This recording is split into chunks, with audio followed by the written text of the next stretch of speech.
Hello, welcome to Chatting with Chitness. I'm Dr. Salil Chitness. I'm a pediatric emergency medicine physician, and we're going to be talking about pediatric medical education. We got a very exciting video, so let's get chatting.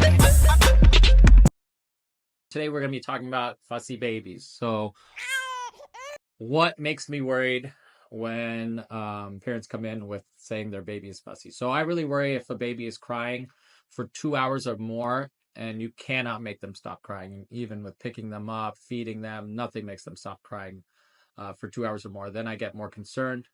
The common things that cause a baby to be fussy or cry, one of them is hair tourniquets. So a hair tourniquet is basically someone's hair that gets wrapped around their fingers or their toes. If you have a boy, it could be their penis, and it gets tighter and tighter and actually is very painful, and that needs to be undone, or it can cause permanent damage.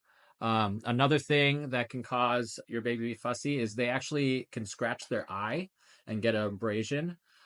So if you look at your kid's eye and you see something, or their eye looks really red, then you should probably have their eye checked. Teething is a very common cause of a fussy baby because it's painful, and it can cause a fever too, a little low-grade fever. A fever can cause them to be fussy, so always check your baby's temperature if they are fussy, and if they have a fever, you can always treat it. Use our dosing video for how to properly give ibuprofen and Tylenol.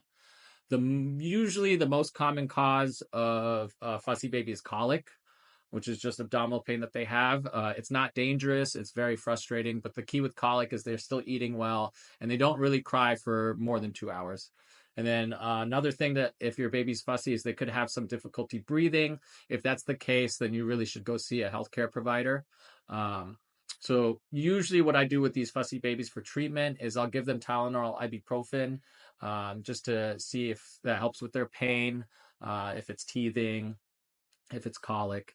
And if they get better, then I'm not as concerned.